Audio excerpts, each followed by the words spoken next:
What's up, friends? Welcome back to another episode of NFT 365. And we're going to talk a little bit about burning. Yes, burning of NFTs.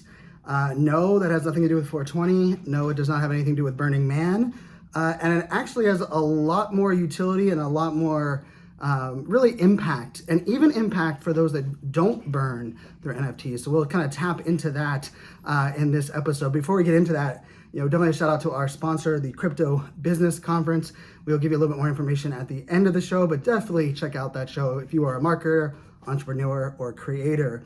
And rather than giving a Mint 365, shout out for one of the projects that we've minted, I actually wanted to give a shout out to those projects that have been doing a great job with a unique minting experience. Yes, I believe one of the places that we can look for innovation and even look for a sign of what's to come is that if an NFT project's mint experience is more than just going to a website, clicking a button and saying, go look at your NFT on OpenSea, to me, that's actually a good sign in their commitment and dedication to being unique, to standing out, and also investing in something more than just kind of what the average is, right? And so, I remember when we minted a couple projects here on Autograph, which Autograph is, I would say it's mainly a sports NFT platform.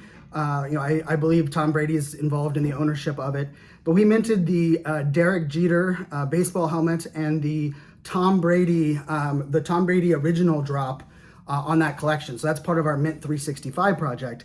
But what's cool is with the Derek Jeter one, we did the reveal, and it had a really cool reveal, instant reveal where you clicked on it, it spun around there's a bunch of Derek Jeter images, and then it kind of walked you through, and then all of a sudden you got your art. Well, on the flip side of that, the Tom Brady signature or autograph NFT that we have, I actually did not open. I did not unbox.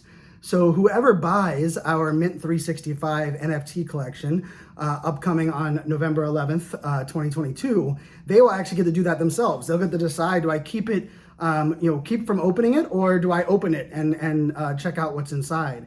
And to me, there's something really cool about that, right? And even the Matrix, we minted the Matrix project here for Mint 365, and you had the option later on to take the red pill or the blue pill. Well, for our Mint 365, I didn't pick either one of them. Whoever buys the collection will get to do that as well. And I actually did the same. I own, I think, 5 or 6 Matrix NFTs. I only took the pill on 2 of them because, I feel like I was going to go a little, took the pill and I went down to the water. No, I'm not going to sing. But the idea of that option, right? You have the option to unbox, you have the option to reveal, you have the option to not, and there can be advantages or disadvantages. And to me, I think that's such a cool component of Mint experiences. We also have seen some Mint experiences where they're actually allowing you to kind of choose your properties or make your own selections. And I think that's a really interesting thing that we're going to see more. I think we're going to see more tap into this customization, personalization, especially of our PFP projects, because I believe just the days of it just being a PFP project are over. I believe the only, I would say art-centric, profile photo type pieces that will exist moving forward are artists that that's their digital art, right? Their digital art also kind of looks, it delivers really well as a profile photo. But I believe, we're going to see definitely a trend away from that. And it'll be a great project that allows you to have a profile photo that can amplify you being involved in the project. And so with that being said, that's where I wanted to give, kind of a shout out to that experience. And it ties, of course, because this is not my first time doing this, it ties perfectly into this episode today. And, we did a whole episode on the concept of staking. And I'll make sure to link that episode down below, because staking your NFTs is something, is definitely a hot trend, but it's not new to those that have been in crypto. And in a way, really what you're doing is you're locking your NFT into a contract. But of course, there's many other components and reasons to doing so. It limits the total supply that are out there. It also makes it difficult for people to sell, right? You have to make more decisions. You have to unstake it, and there's things that kind of go involved with that. But in that same, I would say, realm of staking, the burn mechanism, right? The idea of burning your NFT is something that is definitely taking off a lot more. And I remember Actually, one of the first NFTs I ever burned it was almost a year ago. I believe it was August of last year. And it was before, like from when I remember when it was first presented to me, the idea was, hey, we will reward you if you burn some of your supply. And I was like, oh, okay, so what do I do? And what we actually did was we didn't actually burn it like per se, like there wasn't like a burn experience, which I just talked about as far as the mint experience. They just said, okay, send it to this wallet and then fill out this form and let us know what address sent it to that wallet. And then technically that wallet is a burn wallet, right? That wallet, the NFTs go there to die, they disappear. Now you might be wondering, why would a project want to burn their art? Or why would an NFT owner that they paid money for their NFT, why would they want to actually burn their NFTs, right? Because I remember when I first thought about it, I'm like, this doesn't really make sense. And I will tell you, I am a big hodler, right? I think everyone's kind of figured that out. I enjoy nostalgia. I have baseball card boxes that I've never opened from the late 80s and early 90s. But at the same time, I also love and live on that FOMO edge, right? Like what is these decisions? And so there are this burning component has been integrated in lots of projects. I have probably, I would say maybe 9 or 10 projects in the last month where the burn option is there. Now, depending on what you decide, depending on how it's set up as far as like utility and the reason for doing so, can be a very wide variety. But if you think of it this way, right? If there is, how do we shrink the supply, but also increase the value of our holders, or even increase the percentage of unique holders? Well, one of the things that what you can do is you can build in gamification. Now, the first project that comes to mind for that is Bulls and Apes. So many of you heard that interview. If you didn't listen to that interview, it's a great interview to go back and listen to. They did the money back guarantee, Bulls and Apes did, but they also are doing a burn mechanism, right? So what you can do is you accumulate what they call meth tokens with your bull. So you're holding onto your bull, you accumulate a certain amount of tokens every day. And then when you get a certain amount of tokens, you can quote unquote breed your bulls.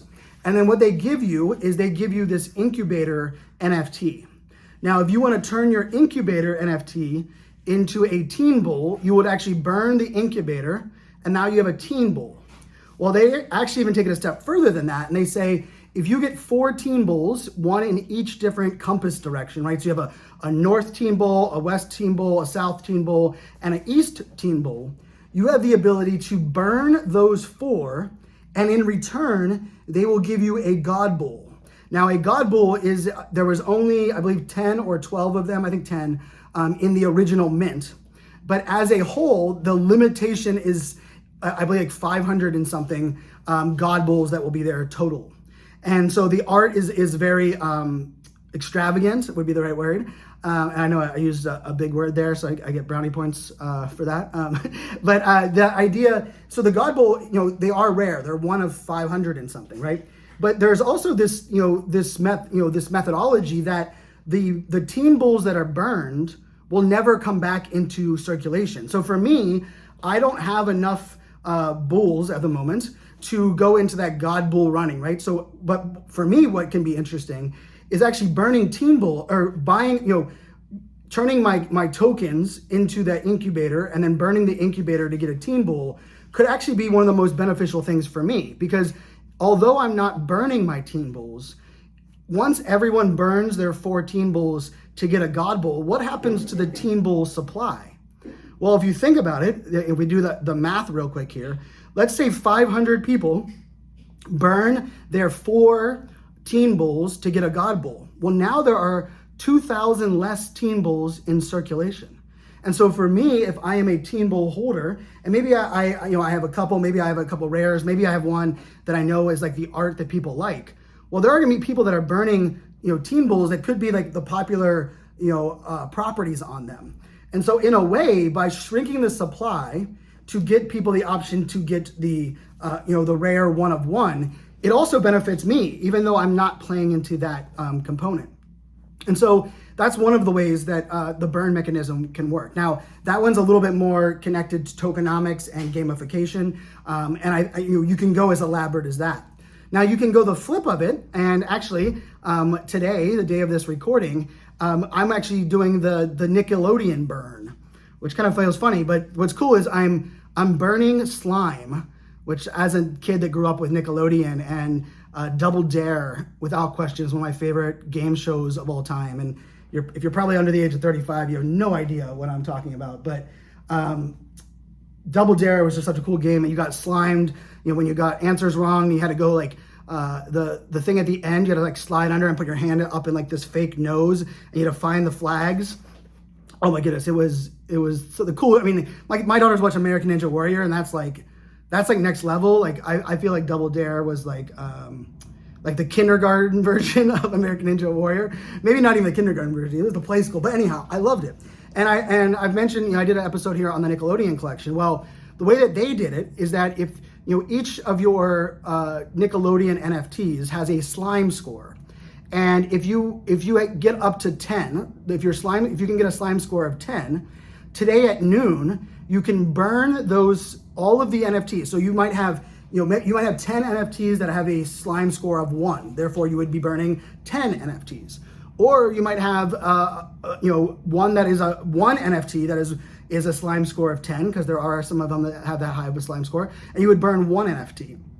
But for me, I have 5. So there are 5 that total up to a slime score of 10. And so I'm going to burn all 5 of those. So I'm going to click, on their website, they have kind of like the layout, and I will say, okay, I'm willing to turn these 5 in that have a total of 10 slime. And what I will get is I will get 1 of 500 one-of-one mashup NFTs.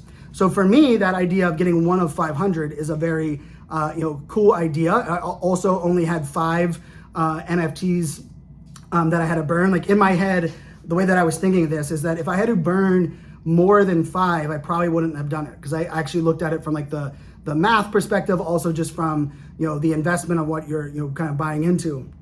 But what is neat about that is that it also is going to benefit, and this is something that most people don't realize. And remember, this is not financial advice, and as always, DYODR, do your own damn research. But the floor on Nickelodeon NFTs right now is pretty low. But people, I don't believe, are factoring in, because like right now they're like, oh, there's a lot of not rare NFTs. But guess what? If the character that people like the least is the one that is most frequently going to be burnt, which is what I think is going to happen, guess what that character becomes? It becomes the least liked to the most rare. Let me give you that again, right? Think about this.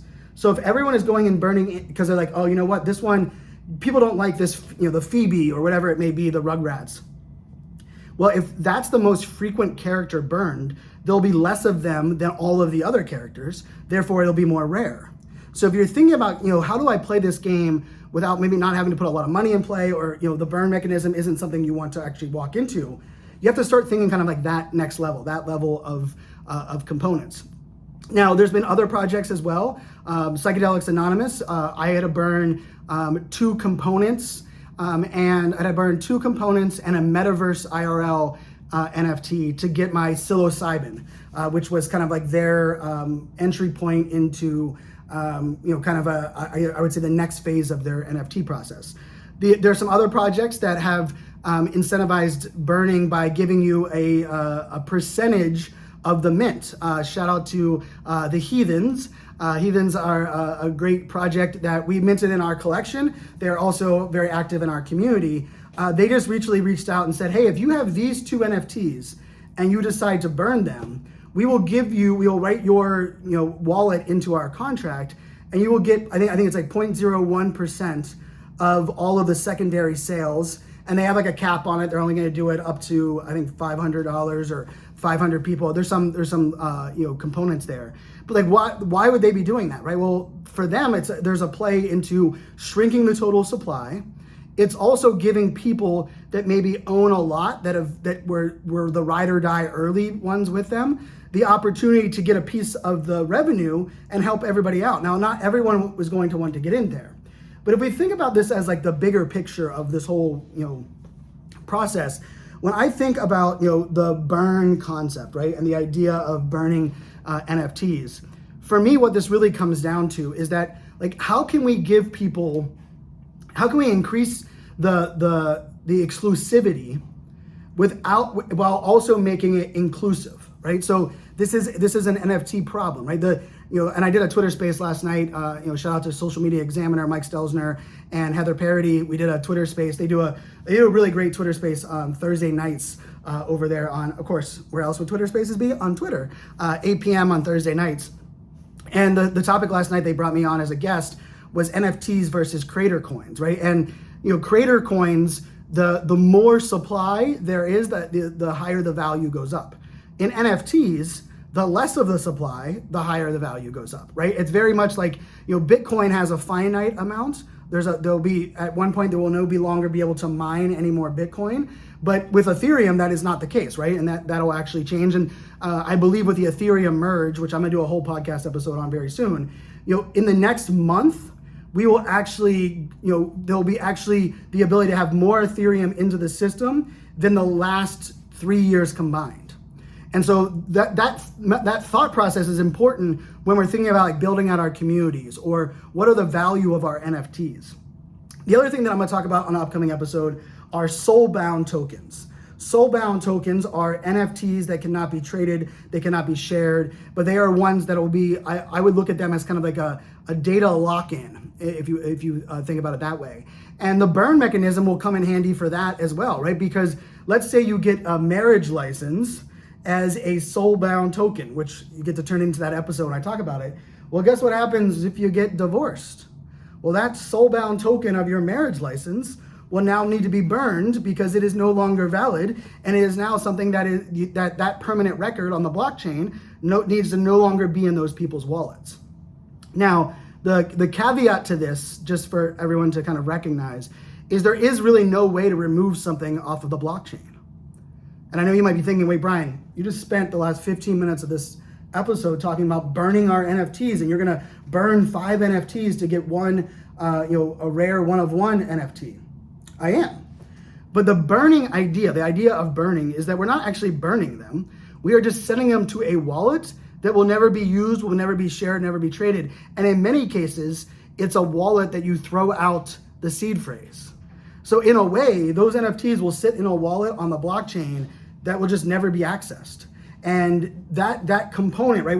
And I know there are some protocols that are working through the burn mechanism as far as ways that make that a little cleaner. Because part of the concern that I remember I had at the beginning was like, how do I trust that if I'm sending that to this wallet that they won't put it just back into the supply?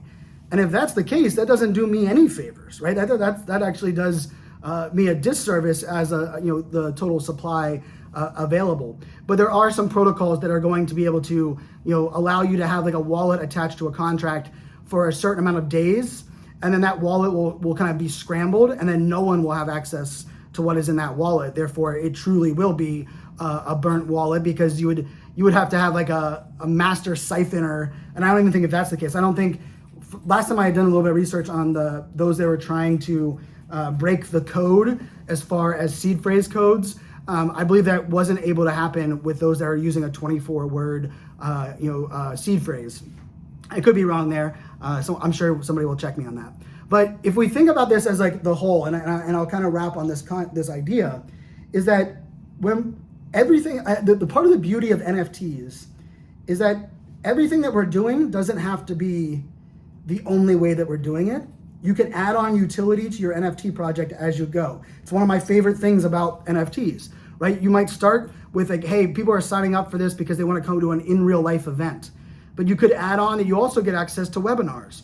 You could add on that you also get early access to our next NFT. You could add on that you get a free merch drop because we just appreciate everyone that's doing that. All of those things are things that we can provide and go above and beyond, right? I did an episode on surprise and delight and the importance of that. But as a whole, there's also creative ways for us to move forward and continue to innovate. I will tell you, this is a problem that I have, and this might be a little bit more vulnerability than I'll just say it from a standpoint of, although I'm the press the damn button guy, there are certain things, certain types of content that have held me back. One of them is writing a book. And I know this for a fact, that the reason that the book that and I've technically written 3 books that nobody's read. over 100,000 words on the millennial mindset that was owned by Dell Technology for a while. I had teamed up with Dell Technology and Evernote to launch that with them, but unfortunately it got into legal and kind of died on the vine there. But part of the reason that a book has not come out under my name yet was that I looked at it as like a legacy play and said, what is the book that my daughters are going to want to read or be proud of that their daddy created? But then I had a little bit of a realization about a year ago. My daughters are not going to give a crap about reading a business book that I wrote in 2022. Like, let's just be truthful on that, right? Like, cool, Dad. Like, yeah, my dad wrote that book. And so for me, like writing a book, although I'm the press the damn button guy and I do daily podcasts, I create video all over, perfection's a fairy tale, control's an illusion, there are things that we can struggle with. And part of that, I believe, with NFT projects is the idea of like, this is the permanent idea. Like, what we put on our contract is permanent, and that's true. And I remember, like, this is how I look at this, is that really what utility is are your promises to your holders that are buying or minting your NFT. But what is really cool about that is nobody will ever say, stop adding more promises on there that you're delivering. The caveat is a lot of projects just have not delivered on their promises, and their promises were ones their ass couldn't cash to begin with. And so with that being in mind, our ability to adapt the total supply, our ability to change contracts, our ability to continue to build and leverage new technology will be something that continues in this space. And the cool thing about it is the burn mechanism, the burn concept will only increase in its value. Because if all of a sudden there's a new way for us to deliver, token gating in real life events, but the NFTs have to be a certain configuration, or there must be a certain level of contract.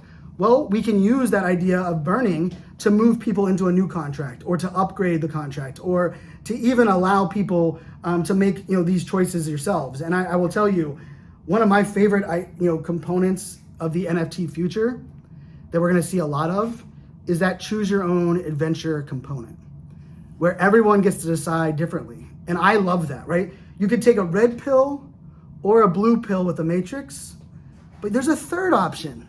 You could take no pill and you could leave yours unpilled. And that's what I chose as my preferred method. And just the idea that all of those decisions impact everyone, to me, makes this so much fun. Because remember, even if you don't burn your NFTs, but burning is an option within your collection that you are holding, in many cases, it could be massively beneficial for you, even though you're not taking part of that. Because every action of every holder that has something in a total supply, if you are changing the way that total supply is provided, maybe if you're increasing it, of course, now the rarity of what you have will decrease. If you're shrinking it, now the rarity of what you have will increase. That's kind of a cool, component of this entire thing, right? And, I remember that one of the baseball card factories caught on fire. And someone was talking about what did that mean? And I remember someone would have to correct me on one. I think it was Upper Deck in 1993. One of their distribution locations caught on fire. And what had came out was that whoever was trying to get the baseball set of 1993 Upper Deck, there would be, I think, 1/4 the amount available to buy because they caught on fire. Literally, they burnt. Not figuratively, they actually burnt. And for many, that's oh, that sucks. I was hoping to get that box. But if you think about it, those cards are now more rare because there's less available for everyone to have. And if people want those, then the ones that you do hold actually hold more value. And to me, that's part of this supply and demand game. That's part of this, the way that we kind of look at even the way crypto falls into, the idea of burning crypto and how do we shrink the supply to increase the value. So hopefully that kind of opened your mind to a little possibilities. If I were you, I would make sure you're jumping into the Discord of the projects that you own, because I will tell you, most projects that are adding burning components did not have that when they minted out. I would say very few projects. Even Psychedelics Anonymous. Actually, I think Bulls and Apes was one of the first that I know that from the jump, from the very beginning, they had the burn concept of we are going to let people burn our team bulls to get the God bulls. And that's a much more new component to build in. So you might be holding an NFT right now in your wallet that you might be impacted by the option to burn or not to burn, or maybe there's even another option for you. So definitely check that out, and also check out the option of going into real life events. And what's nice is you will not burn in San Diego because we will be there in October for Crypto Business Conference. You see what I did there? And the sun will not, it'll be perfect because, well, San Diego is perfect year round. It's one of my favorite cities in the entire world. It's probably my top 3 city that I would one day love to live in here in the United States. But with that being said, the Crypto Business Conference is happening in October in San Diego, and lots of great, not only content on stages, but opportunities to network, opportunities to find your people, also opportunities to do meetups and bring people's worlds together. So hopefully you'll check that out, socialmediaexaminer.com/NFT365. And last but not least, definitely want to give a shout out to all of our ADHD coin holders. With crypto kind of dipping and so many things kind of impacting all of the market, there are a lot of listeners. We have over 1,800 ADHD coin holders, and I know I will never shame or tell people not to make their own decision with their own money or their own crypto. But I do want to give a shout out those that are kind of the ride or die, that are in this, that are holding, and that are on this journey with us long term. I've said this very loudly that I take the responsibility of making the best decisions for all of our coin holders and all of our NFT holders, those that hold the Mint 365. I want to not only over deliver for everyone that's holding, but I want to continue to innovate, to continue to push the limits and add utility and listen to what ways that we can make it better for you. And so for those that are continuing on and riding on this journey with you, I tip my hat, I say thank you, and I say stay tuned for more innovation and also ways that we're going to reward those that are buying in like now or have bought in prior and that are going to ride through with us. So, if you're wondering like, well, I'll just wait and see what he says, trust me, there'll be reasons that you have wanted to jump in. And you can check that out, of course, at ADHDcoin.com. So until tomorrow, my friends, make it a great day. Cheers.